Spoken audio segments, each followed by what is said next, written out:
Hello everyone, welcome to the social science class of grade 10. We are doing the first chapter of history, that is the rise of nationalism in Europe. और अब तक हमने इस chapter में study किया था France revolutions के बारे में कि कैसे उसका फ्रांस रेवोल्यूशन का इफ़ेक्ट हुआ यूरोप के ऊपर, और फिर हमने स्टडी किया था नेपोलियन कंजर्वेटिव्स के बारे में, कैसे वहाँ पर अब यूरोप में नेशन स्टेट बननी स्टार्ट हुई थी और फिर से दोबारा कंजर्वेटिव्स ने वहाँ पर कंट्रोल कर लिया था और दोबारा फिर से मोनार्की इस्टेब्लिश करवा दी थी। और ट्रीटी ऑफ वियना के बारे में स्टडी किया था।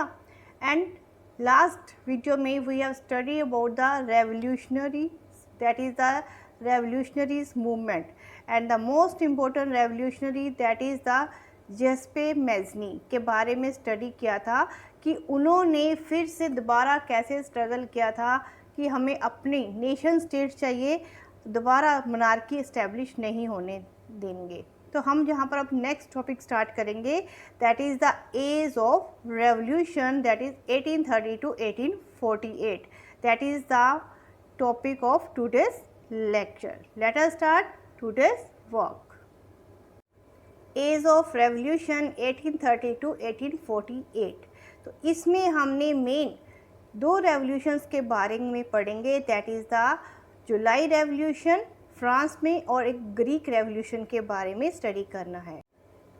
अब हमने ये देखना है कि जो आजकल हम देख रहे हैं, जर्मनी एक कंट्री है, प्रूशिया एक कंट्री है, पोलैंड एक कंट्री है, इटली एक कंट्री बनी हुई एक नेशन स्टेट है, तो वो एक नेशन स्टेट कैसे बनी थी, क्या हुआ था, उसके बारे में हमने स्टडी करना है कि ये जो इटली है या जर्मनी है वहाँ पर पहले मोनार्की थी, जो पोलैंड है वहाँ पर हर एक कंट्री किसी न किसी के अंडर रूल कर रही थी।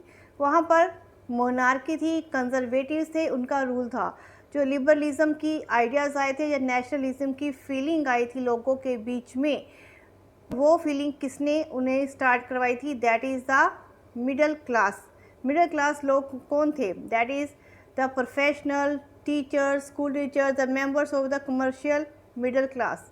These are the revolutionaries who rose the feelings of the liberalism and the nationalism among the people, and these feelings they want to spread in all over the Europe. So in this chapter, in this part, we will study the revolution, the first revolution, that is the France Revolution 1830. First of all, we study the July Revolution of France, that is 1830. जैसा कि हमने पिछले videos में discuss किया था कि वहाँ पर फ्रांस में जो कंजर्वेटिव्स आए थे, उन्होंने बार्बन किंग जो था, बार्बन मीन्स जो बार्बन वंश था, वहाँ के राजा को फिर से इस्टेब्लिश कर दिया था। वहाँ फिर से मोनार्की आ चुकी थी। जो वहाँ पर जो गवर्नमेंट बनी थी, लिबरल रेवोल्यूशनरीज आए थे, वहाँ पर नेशन स्टेट बन गई थी, एक असेंबली बनाई गई थी, तो उसको उन्होंने ओवरथ्रो कर दिया था 1815 में after the treaty of Vienna. तो वहाँ पर फिर से बार्बन किंग बना दिया गया था। अब लोगों ने उस राजा को फिर से वहाँ से हटा दिया है। वहाँ से हटाने के बाद उन्होंने एक कॉन्स्टिट्यूशनल मोनार्की एस्टेब्लिश की है और लुइस फिलिपी को वहाँ का राजा बना दिया है, that is the constitutional monarch. What is the meaning of the constitutional monarch? Means वहाँ पर मोनार्क मीन्स राजा का रूल तो होगा, पर वो जो कॉन्स्टिट्यूशन बनाया जाएगा उसके अकॉर्डिंग काम करेगा। राजा का रूल है पर उसके पास सारी पावर नहीं है, that is the only king that he has to work according to the constitution. And secondly, the which country get the freedom, that is the Belgium. Belgium जिसके बारे में हमने सिविक्स के चैप्टर पावर शेयरिंग में भी पढ़ेंगे। Belgium की जो कैपिटल है ब्रसेल्स, वहाँ पर से रिवोल्ट स्टार्ट होता है, और वो पार्ट क्या था, वो Netherland, United Kingdom of Netherland के अंडर था बेल्जियम। वहाँ पर मैप में ये दिखाया है कि बहुत लैंड के बड़े बड़े पीसीस हैं और वहाँ पर किसी एक राजा का रूल है। तो ऐसे ही यूनाइटेड किंगडम ऑफ नीदरलैंड के अंडर ही था बेल्जियम, और बेल्जियम के लोग भी क्या चाहते थे कि अपनी एक अलग नेशन स्टेट बनाना चाहते थे as in the France France एक कॉन्स्टिट्यूशनल मोनार्की बन चुका था। अब बेल्जियम भी फ्रीडम चाहता था और बेल्जियम में भी प्रोटेस्ट हुआ। और प्रोटेस्ट कहाँ स्टार्ट होता है? बेल्जियम की जो कैपिटल है ब्रसल्स, और वहाँ वो भी एक नेशन स्टेट बन जाता है, उसको फ्रीडम मिल जाती है। तो जुलाई में 2 कंट्रीज़ हैं, दैट इज़ फ्रांस को फ्रीडम मिलती है और एक बेल्जियम को फ्रीडम मिलती है। तो these are known as the July revolution. Next revolution that we study now that is the Greek revolution 1830, उसके बारे में हम स्टडी करेंगे। तो Greek is the part of the Ottoman empire. Greek Ottoman empire का एक पार्ट था। Ottoman empire means इसमें तुर्की था और साथ में ग्रीक एक छोटी सी कंट्री था। अब ग्रीक भी क्या चाह रहा था कि जैसे कि फ्रांस या दूसरी कंट्रीज़ को फ्रीडम मिल चुकी है तो वो भी वहाँ पर भी फ्रीडम चाहता था। ओटोमन अम्पायर से अलग होने के लिए वहाँ पर प्रोटेस्ट हुआ। बुक में एक स्टेटमेंट दी हुई है that is when the France sneezes rest of the Europe catches cold. Means France में अगर कुछ भी होता है उसका इफेक्ट पूरे यूरोप पर हो जाता है।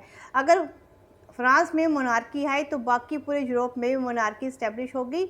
अब वहाँ पर एक कॉन्स्टिट्यूशनल मोनार्की बन गई है, मींस वहाँ पर फ्रीडम ले लिए, नेशन स्टेट बन गई है। तो बाकी यूरोपियन कंट्रीज़ में भी ये प्रोटेस्ट शुरू हो गया है। तो वो भी क्या चाहते हैं कि अपनी कंट्री को नेशन स्टेट बनाना चाहते, किसी के अंडर नहीं रहना चाहते। तो ग्रीक भी एक ओटोमन एम्पायर उसका पार्ट था, वो भी चाहता था कि उसको फ्रीडम मिल जाए। इसलिए वहाँ के लोगों ने भी अपनी इंडिपेंडेंस को पाने के लिए स्ट्रगल स्टार्ट किया और इन्होंने स्ट्रगल स्टार्ट किया 1821 से। 1821 से ही उन्होंने स्टार्ट कर दिया था स्ट्रगल कि हमें फ्रीडम दे दी जाए, ओटोमन एम्पायर से हमें आज़ाद होना है, अलग होना है। अब ये जो कंट्री थी दैट इज़ ग्रीक इतनी पावरफुल कंट्री नहीं थी कि वो खुद प्रोटेस्ट कर सके, तो इसकी हेल्प करती है वेस्टर्न यूरोपियन कंट्रीज़। इसके अलावा पोएट्स, आर्टिस्ट जो कि ग्रीक कल्चर से काफ़ी इंस्पायर थे, उन्होंने भी हेल्प की। इनमें से मेन है Lord Byron, the famous English poet who help the Greek countries. इसके बाद 1832 में एक ट्रीटी साइन होती है that is treaty of Constantinople. Constantinople is a place in the Greek, छोटी सी सिटी है ग्रीक में ही। वहाँ पर एक ट्रीटी साइन होती है, उस ट्रीटी के अकॉर्डिंग ग्रीक को इंडिपेंडेंट नेशन डिक्लेयर कर दिया जाता है। अब ये जो रेवोल्यूशंस हुए हैं, एक फ्रांस भी आपकी एक इंडिपेंडेंट स्टेट बन चुकी है, बेल्जियम भी है, और अब ग्रीक भी एक इंडिपेंडेंट स्टेट बन चुका है। Now we discuss the next topic of our chapter, that is romantic imagination and the national feeling। Romantic imagination का जहाँ पर जो मीनिंग है means feeling of our nation, कि हमारे नेशन के लिए क्या फीलिंग है हमारे दिल में, हमारे देश के लिए हमारा प्यार। we feel proud of our country, that is meaning the romantic imagination and national feeling।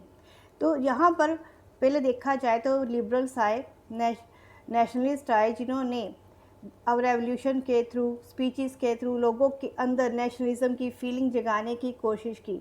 तो अब दूसरे जो आर्टिस्ट थे, पोएट्स थे, उन्होंने कहा कि अब हम अपने मेथड से नेशनलिज्म की फीलिंग जगाएंगे with the help of poetry, poems के थ्रू, स्टोरीज़ के थ्रू लोगों को जागरूक करेंगे उनके देश के लिए, उसके अंदर एक फीलिंग लेकर आएंगे, that is the national feeling, the feeling of the nationalism। Culture played an important role in creating the idea of nation. Art, poetry, stories, music help in expressing the nationalist feeling। And here is the definition of romanticism, that is romanticism is a cultural movement to develop a particular form of nationalist feeling।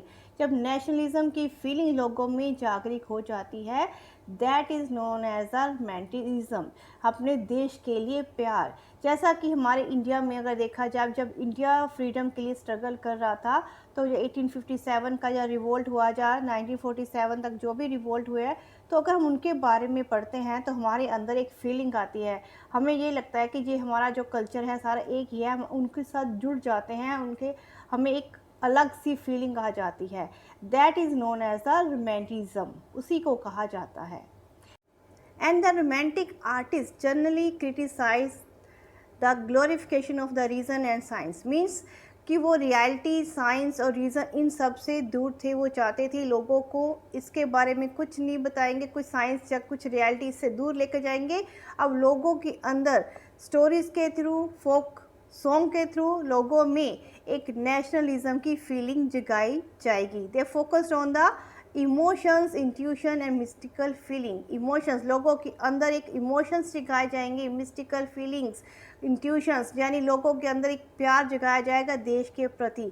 लोगों को stories के through, उनके folk song, उनके culture, literature के through लोगों में ये feeling जगाई जाएगी। Create the sense of shared collective heritage, a common cultural past as a basis of the nation. लोगों में एक जो उनका कलेक्टिव हेरिटेज है, जब लोगों को ये पता चलेगा कि जो उनका हेरिटेज है, कल्चर है, सबका पास्ट जो है बिल्कुल एक जैसा ही है, एक ही पास्ट, एक ही कल्चर से रिलेट करते हैं, तो दो सबके बीच में एक कॉमन कल्चर हो जाएगा, जिससे उनके बीच में नेशनलिज्म की फीलिंग आ जाएगी। तो जहाँ पर हम एक फ़िलोसफ़र, जर्मन फ़िलोसफ़र के बारे में पढ़ेंगे जिनका रोमांटिक फीलिंग जगाने में, रोमांटिसिज्म में काफ़ी योगदान है। That is the Johann Gottfried Herder. ये जर्मन के फ़िलोसफ़र थे। इनके दो विश्वास थे। That is the true German culture was to be discovered. अगर हम चाहते हैं ट्रू जर्मन कल्चर को पाना, देखना चाहते हैं, तो हमें आम आदमी से मिलना पड़ेगा। जो राजा महाराजा है, जो उनके महलों में हम जर्मन के कल्चर को नहीं महसूस कर सकते। अगर हम जर्मन कल्चर को महसूस करना चाहते हैं तो हमें कॉमन पीपल के घरों में जाना पड़ेगा, उनसे मिलना पड़ेगा। तो दैट इज़ नोन एज दास वोक। तो first point is they stress on the Das woke. Means वहाँ पर जर्मन में अगर देखा जाए, जो कॉमन है, कॉमन मैन को कहा जाता था दास। तो वहाँ दास वोक मीन्स वहाँ का कॉमन कल्चर।